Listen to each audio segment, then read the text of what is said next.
Happy Crockin' Monday, y'all. With Thanksgiving here and the holiday season in general, I know that one thing I'm always looking for is sides to take to a gathering. So we're bringing you two sides that will be a complement to any holiday meal. And I know they're both kind of near and dear to our hearts and our families. Nicole's going to be giving you one of her family favorites, and I'll be giving you one of mine. I will start off. I'm going to do a broccoli rice casserole. This was a recipe that my great-grandma, my big mama, used to make, and she did it in the oven, but I have adapted it a little bit, tweaked it to fit the slow cooker, and also tweaked it for my husband because she, I will tell you when I get to the soups how she used to do it. You can do it that way, but Stanton wasn't a huge fan of that. So, we're going to start off with frozen cut broccoli. I just got the 24-ounce bag. If you can't find that exact size, a few ounces either way off is not going to make a huge difference. What is so funny about this is I'm not a huge broccoli fan. I like with broccoli, I'll do lemon pepper broccoli, but Chris loves broccoli rice. He's very casserole. excited about this. I didn't even tell him that Jenna had actually done this, and he is stoked. He came in, was pulling lids off slow cookers, really wanting. He said, "Oh my gosh, we just got to add some chicken to that. We've got a full meal." So this is what Big Mama used: 2 of the glass 15-ounce jars of Cheese Whiz. It's gonna come. Cheese Whiz. It's over by the Velveeta. It's in little 15-ounce jars. It's the secret ingredient right there. You cannot leave it out. So 2 jars of that. The great thing about this recipe is you're going to be able to use uncooked rice. 2 2/3 cup of just minute rice, uncooked. Okay. You're going to want to make sure when you mix this all together that you get it good and mixed up so that the rice is mixed in with the liquids. In here I have about a cup of celery chopped and a cup of onion chopped. Just gonna get that down in there. My Big Mama used a little more celery and onion, but with the slow cooker, all of these flavors really meshed together, and it was a little overpowering to have that much, so I cut it down to a cup of each. And here's where I also changed it.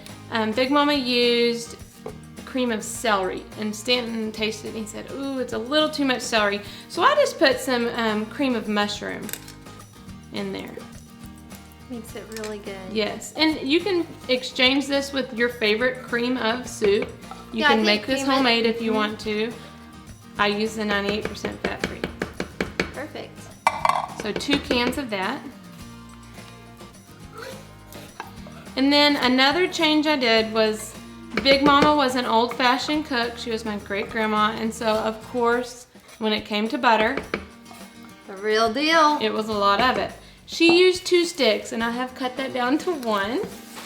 So I'm going to mix this in, and then I'm going to place my butter on the top because I don't want all the butter to end up in one spot. So I want to place it on the top so I can tell it's evenly distributed. This is a perfect recipe. You know, a lot of people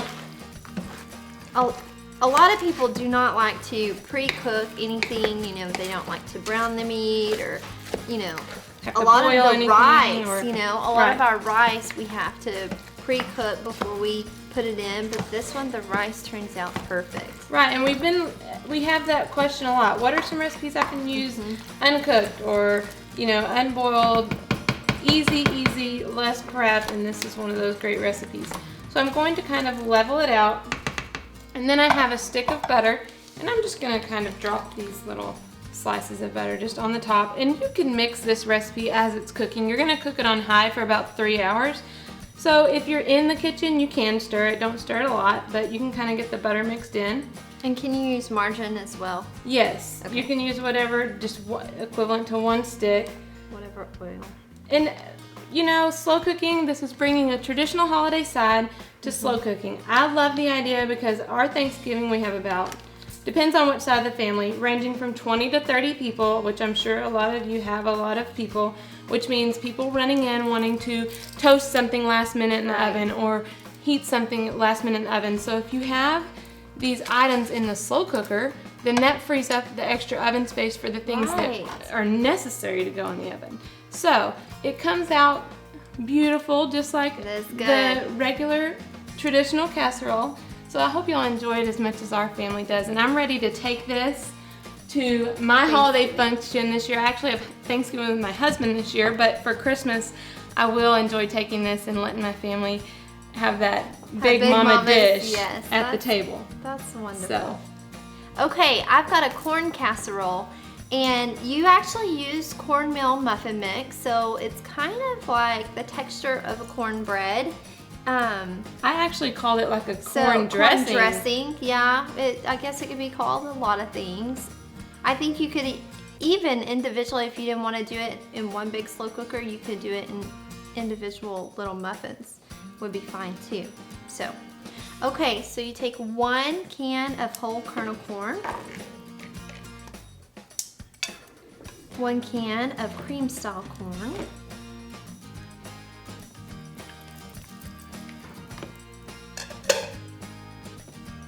we'll do 1 stick of butter, 1 egg, cup of sour cream,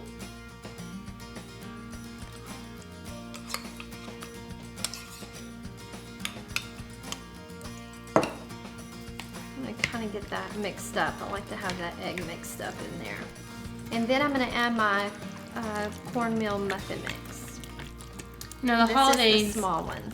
We should be slowing down and enjoying our time, and it seems like between all the packing and driving and holiday hustle and bustle, we end up being exhausted at the end of them. So that's another reason we love slow cooking for the holidays. It's definitely allowing us to have that time just to relax. I know my husband, that's his few days off before he really gets into his basketball season, and it's just the last kind of relaxing. Even Christmas with basketball season, it's like we have a few days off and we're back at it again. So Thanksgiving I really look forward to. Well, I can remember too, you know, as a child, my nanny and my mom and, you know, whoever would be in the kitchen all day cooking, and then us kids we're big game players, and so we'd want to sit down and play games at night, and they're too tired. And this way, let you know, the slow cooker do the cooking for you, and then leave your main things for the oven, or, you know, whatever. Right. The things that have to be in the oven. Yes, or divvy it out. You know, don't be afraid to delegate and say, hey, you bring this, you bring this, and that's you bring what our this. family does. The person hosting has the meat, and then we have the rest of the family brings the sides. So I'm gonna grab you a slow cooker. Thank you.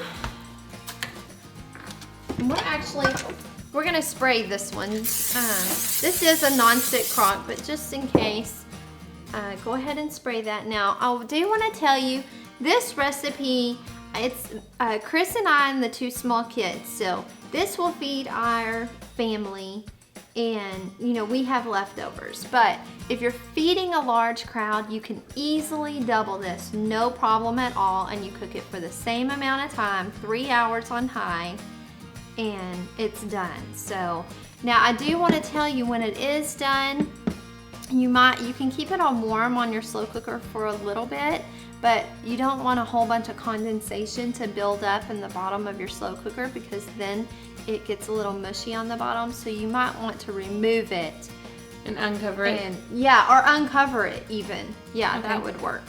So easy does it. What was the cook time on it? It's just 3 hours on high. So both of our recipes, 3 hours on high.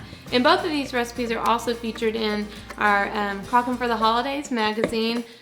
We thought we would compile some recipes. It's going to include these and many other yummy sides, main dishes, and other seasonal recipes to get you through the busy holidays and enjoy your family.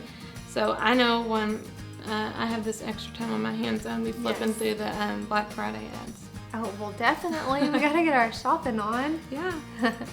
Hope y'all have a happy Thanksgiving. Happy holidays. Happy Crockin.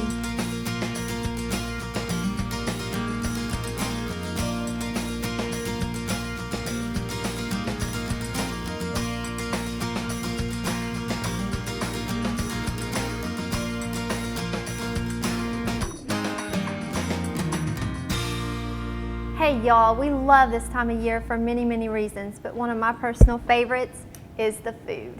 Mine too. So we've pulled together 70 of our favorite slow cooking recipes for our new Crockin' for the Holidays magazine, sponsored by Bella Slow Cookers. That's right. All the way from breakfast to desserts to drinks. These are new recipes not found on the website or in the cookbook. They're in the magazine. That's right. You can find it on crockingirls.com or it'll be available on newsstands in December.